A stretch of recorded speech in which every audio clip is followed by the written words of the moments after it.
युगायुगांची नाती हळव्या या रेशीम गाठी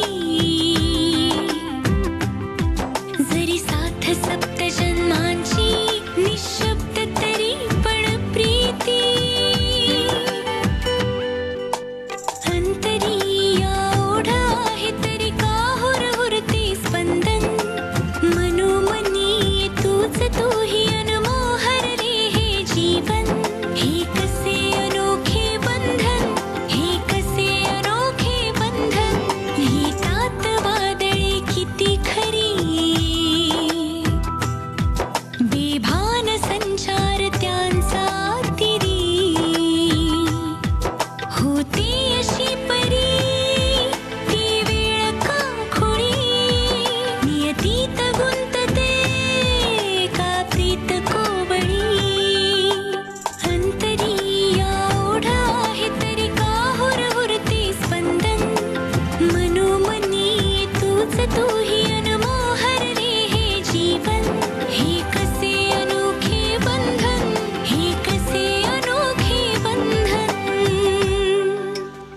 ललना तिथे गोंधळ घालतेय। अरे तो गोंधळ जर सबनीसांना निस्तारता येत नसेल तर तसं ते सांगतील ना,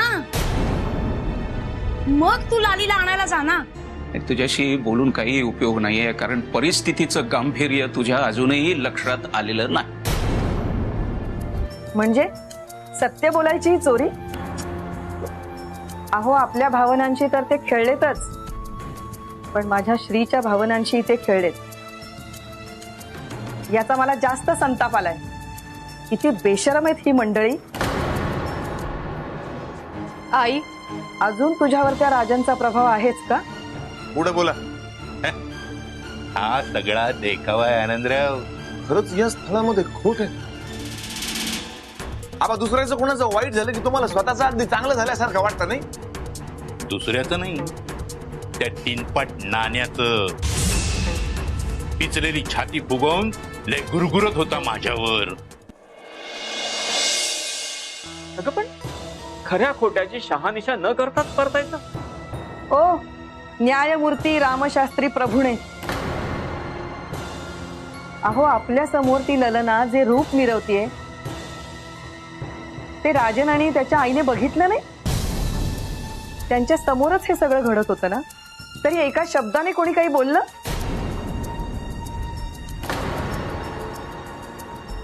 एकाने तरी तिला अडवलं किंवा टोकलं?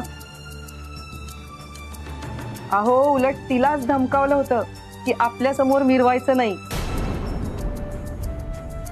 हे त्या मुलीने सांगितलं। काय म्हणायचंय काय तुम्हाला? गप, आपण आल्यापासून बघतोय ती मुलगी एकटीच बोलतेय, बाकी सगळे गप्प आहेत। अहो सत्य समोर आलं ना की अशीच बोलती बंद होते। पण असंच असेल कशावरून? तुमच्या पुढे ना हद्द झाली बाई। अहो नाना, आपला मान सन्मान आपणच जपायचा असतो ना? हो बेटा, पण आपला अपमान व्हावा असं इथे कुणीच मागलेलं नाहीये। अहो थांबाई नाना, तुम्हाला नक्की काय म्हणायचंय? हे बघ श्री, अशा बिकट प्रसंगात आपलं आतलं मन काय बोलतं हे कान देऊन ऐकायचं असतं। पुरे झालं तुमचं तत्वज्ञान। आपण निघतोय म्हणजे निघतोय। श्रीराम श्रीराम। खरं म्हणजे ललनाने जेव्हा स्वतःची ओळख मिसेस राजन सबनीस म्हणून करून दिली ना, तेव्हाच आपण तिला अडवायला पाहिजे होतं। अगदी बरोबर।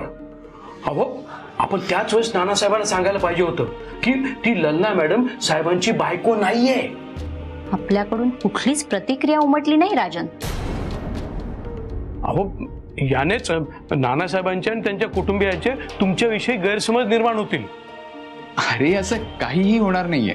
एवढा विश्वास आहे तुझा राजश्रीवर? हो आई। आणि टेलिफोनवर? टेलिफोनवर? अहो तुम्हीच म्हणालात ना साहेब की राजश्री मॅडमला तुम्ही टेलिफोनवरून कल्पना दिली होती. होय होय, कॉल करून तिला मी सगळी कल्पना दिली होती. आणि टेलिफोनवर? हा हॉटलाईनवर. हा साहेब, टेलिफोन काय आणि हॉटलाईन काय? अहो शेवटी यंत्रच ती. अहो तुम्ही मुंबईहून जो शब्द न शब्द बोलला तो तिकडे अलिबागला राजश्री मॅडमनी पूर्णपणे ऐकला याची खात्री देता का तुम्ही? आणि जर त्यांनी नेमकं मुद्द्याच ऐकलं नसेल तर? आणि समज ऐकला असेल पण इथे आल्यावर तिने प्रत्यक्ष जे पाहिलंय त्यातून तिचा गैरसमज झाला असेल तर? तुझ्या हेतूबद्दल शंका निर्माण झाली तर? नाही ग, अगं असं काही होणार नाही. असं होऊ नये ही परमेश्वराकडे प्रार्थना करते. पण लल्ला मॅडम? लल्लाचं काय? सरंजामी मी बघतोय की त्यांच्या हेतूवर शंका घेण्यापेक्षा ललनाच्या वागण्यावर शंका घे. ती ज्या तऱ्हेने वागतेय ना ते पाहून तर हो माय गॉड, देवाचं नाव घ्यायचीच वेळ आली आहे. तुमचं लल्लाविषयी असं मत असेल मला खरंच माहिती नव्हतं. अरे म्हणजे काय? अगं आई, असा खोटेपणा करण्याच्या मनस्थितीत आहे का ती? मी बघितली तिची कंडिशन, तिचे डॉक्टर माझ्या समोर होते, त्यांच्यावर विश्वास ठेवायचा नाही. अहो साहेब, अहो लल्ला मॅडमनी डॉक्टरांनाच फसवलं असेल तर? म्हणजे लल्ला मॅडम हे सगळं नाटक करत असतील तर? सरंजामे, माफ करा साहेब, पण तुमच्या लल्ला मॅडमवर माझा अजिबात विश्वास नाही.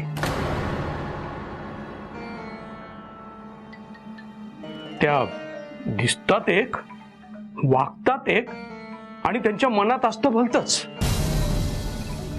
मॅनिक्युलेशन करण्यात लल्ला मॅडम एक्सपर्ट आहेत. साहेब, माझं मन मला सांगतंय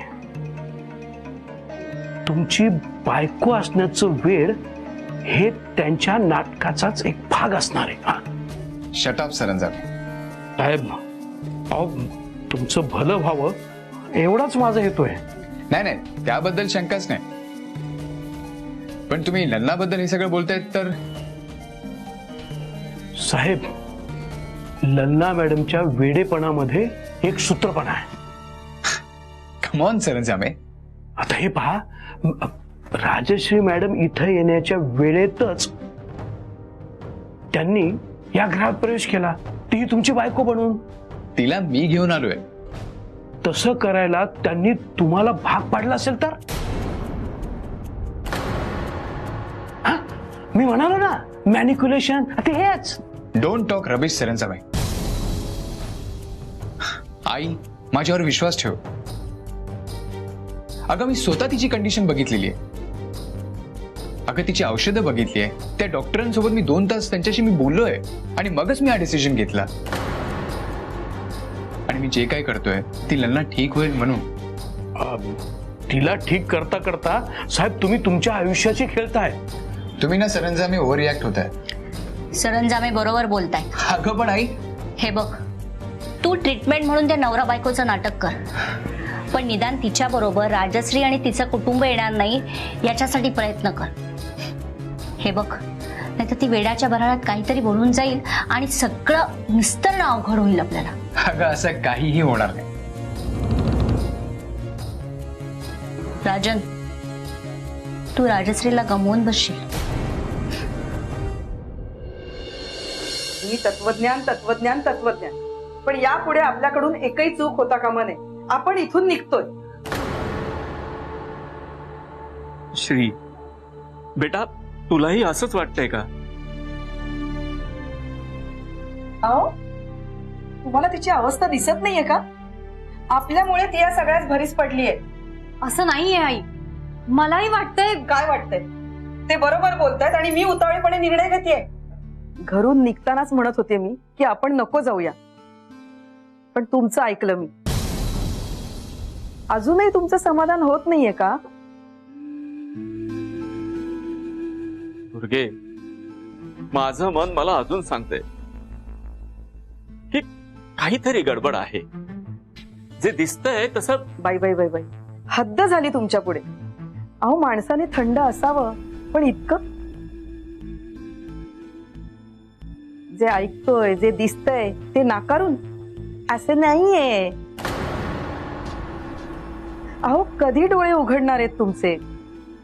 बरं ठीक आहे, एक वेळ धरून चला की मला जे वाटतंय ते नाहीये, पण मला सांगा, तुम्हाला का वाटतंय की काहीतरी गडबड आहे? मला कळू दे ना की तुमच्या मनात काय चाललंय ते. हे बघ दुर्गे, शांतपणे विचार कर. सबनीसांना खोटेपणाच करायचा असता तर त्यांनी त्या मुलीला आपल्या समोर येऊ दिलंच असतं का? जो खोटारडा असतो तो जास्तीत जास्त लपवाछपवी करतो. इथे तर सगळं उघड उघड आहे. ह्याला मी सबनीसांचा अति आत्मविश्वास म्हणे. त्यांनी आपल्याला गृहीत धरलं. नाही, असं मला मुळीच वाटत नाहीये. चल, समजून चल, सबनीस खोटारडे आहे. पण मग ही मुलगी, काय तिचं नाव? ललना. हं, ललना. जर ती या घरची सून आहे तर तिला सतत का सांगावं लागतंय की मी सून आहे, मी मिसेस राजन सबनीस आहे, राजन माझा नवरा आहे, हे आहे ते आहे? हं? आपल्याला काही दिसत नाही की आपण दूधफुले आहोत? घरात शिरलं की माणसांच्या वागण्यावरून कळतं कुणाचं कोण कोण आहे. फार फार तर एकदा ओळख करून दिली जाते, पण इथे तर सबनीसांनी किंवा सरंजामींनी एकदाही ओळख करून दिली नाही. आपल्याला ते घ्यायला आले होते तोपर्यंत तरी हे लग्नाचं प्रकरण वगैरे काही नव्हतं. म्हणाले होते ना. मग मी सकाळी जेव्हा तुमच्याकडे अलिबागला यायला निघालो ना, तोपर्यंत ते काही नव्हतं. काहीतरी गडबड आहे मॅडम. तुम्ही अलिबागला रवाना झाल्यानंतर दोघांचं लग्न झालं असेल तर? नाही नाही नाही, अहो हे शक्य नाहीये. नक्कीच काहीतरी गडबड झालेली आहे. तुम्ही माझ्यावर विश्वास ठेवा. अगं, का खोटं बोलतील ते? विसरलोच, आपण त्यांना खोटारडे गृहीत धरतोय ना. खरं बोलणारी ती ललना, जी आपल्या रंगमहालाचं, सॉरी, बेडरूमचं, बेडरूम मधल्या गमती जमतींचं वर्णन आपल्या एखाद्या मैत्रिणींकडे करेल, फारच फार श्रीकडे करेल. पण आपल्यासारख्या बुजुर्ग तिराहितांबरोबर ती हे सगळं बोले? एक से अनोखे बंधन, एक से अनोखे बंधन. सॉरी, बेडरूमचं, बेडरूम मधल्या गमती जमतींचं वर्णन आपल्या एखाद्या मैत्रिणींकडे करेल, फारच फार श्रीकडे करेल. पण आपल्यासारख्या बुजुर्ग तिराहितांबरोबर ती हे सगळं बोले? तुला तरी पटतं का दुर्गे? दुर्गे, जसा जसा मी विचार करतोय ना, तसं तसं तिचं वागणं मला खटकतं. असं वाटतंय की ती सगळं हे जाणून बुजून करते. खोटेपणा तिच्या वागण्यात आहे, सबनीसांच्यात नाहीये. तसं असतं तर ते इतक्यात स्पष्टीकरण द्यायला आले असते.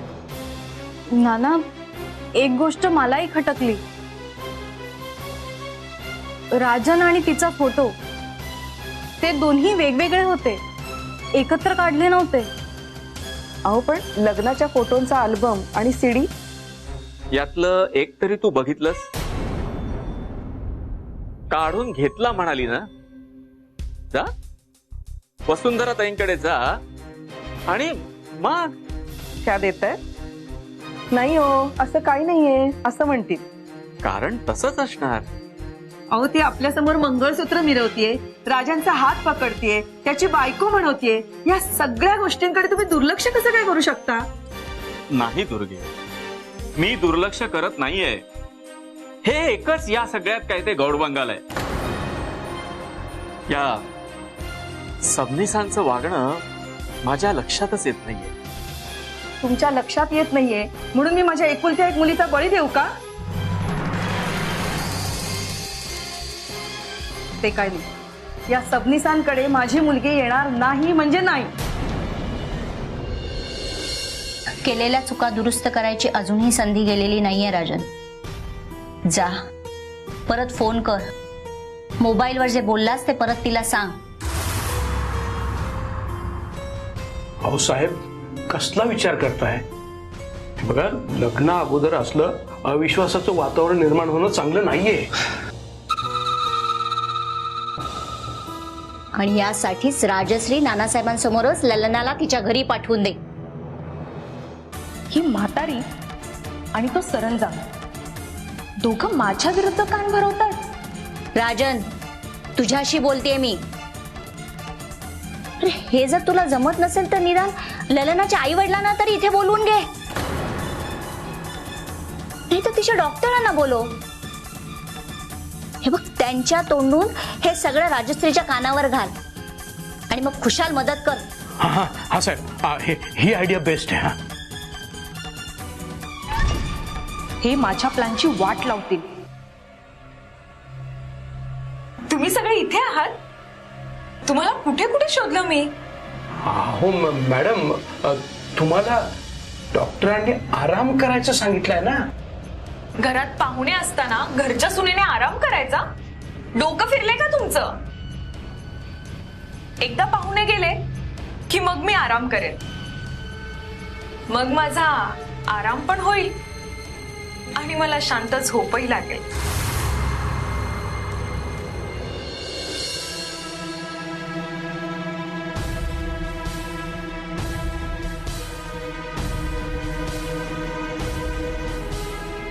तुला आज ऑफिसला नाही जायचंय? आणि कॉल कोणाला केलेलास?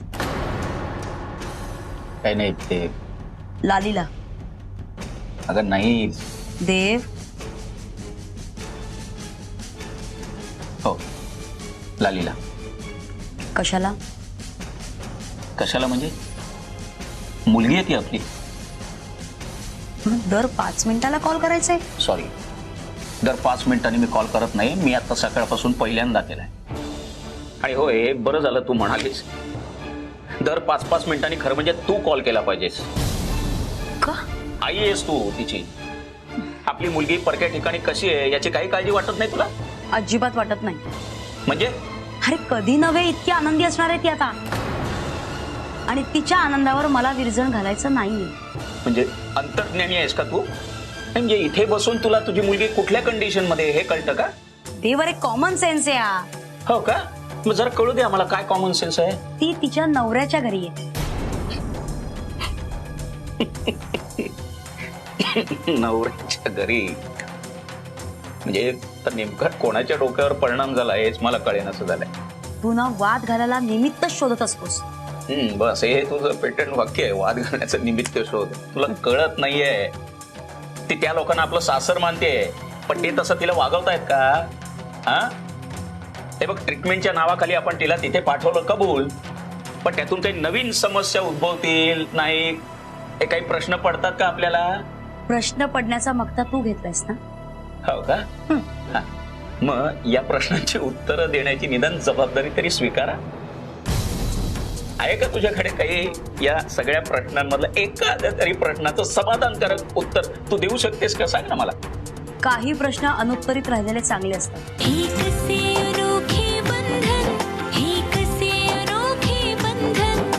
हो का? मग या प्रश्नांची उत्तरं देण्याची निदान जबाबदारी तरी स्वीकारा. आहे का तुझ्याकडे काही या सगळ्या प्रश्नांमधलं एखाद्या तरी प्रश्नाचं समाधानकारक उत्तर तू देऊ शकतेस का? सांग ना मला. काही प्रश्न अनुत्तरित राहिलेले चांगले असतात.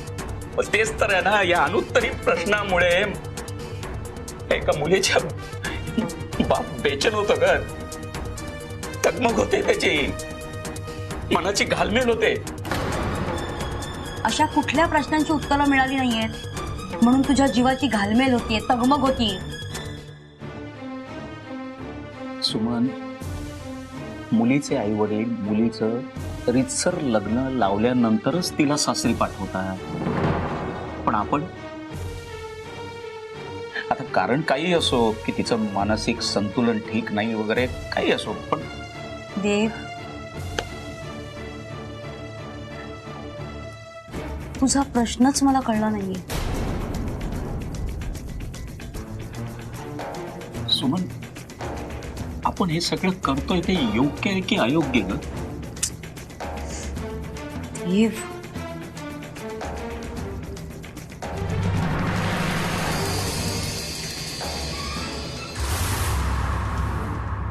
काय योग्य काय अयोग्य हा प्रश्न मला कधीच पडत नाही, कारण मी जे करते ते योग्यच असतं.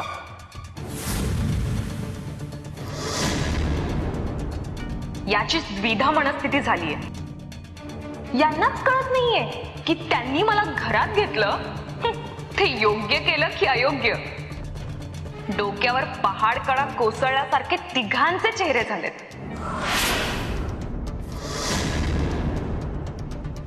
राजन राजश्रीच्या लग्नाचे 12 वाजणार हे सांगायला कुठल्या ज्योतिषाची गरज नाही. मी फक्त मैत्रीण आहे म्हणे. फक्त मीच तुझी बायको होणार आहे राजन, फक्त मीच, नॉट राजश्री. ललना, तुला काही हवंय का? नाही, म्हणाले ना मी तुम्हालाच बघायला आलेले. पाहुण्यांचा आदरातिथ्य करून थकली असशील ना? नाही हो, घरचं काम करून थकेन का मी? आई, मला तर वाटतंय की तुम्ही बोला, मी आलोच. मी जे बोलले त्यावर लक्ष देशील ना? हो, त्यासाठीच जातो. राजन, आलोच.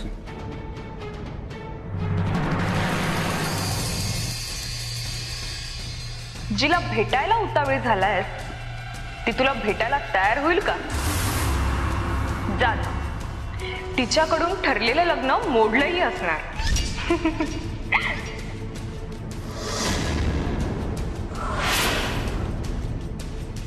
कसला विचार चाललाय ललना? मला जरा चक्कर सारखं वाटतंय. मी आलेच. ललना, ललना. आई साहेब, हे प्रकरण नक्की धोईजड होणार आहे. लक्षात ठेवा, लिहून ठेवा तुम्ही. कुठे गेला होता दिवे लावायला? त्या नानांच्या घरची काही हालचाल? ते मुंबईवरून आलेत का परत?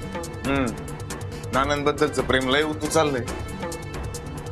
हो, सख्खे शेजारी आपण. नाण्याला काटा टोचला की आम्हाला कळ मारते. हो तर ते बघतच आलोय की त्यांच्या डोळ्यामध्ये आसू आणि लगेच तुमच्या ओठावर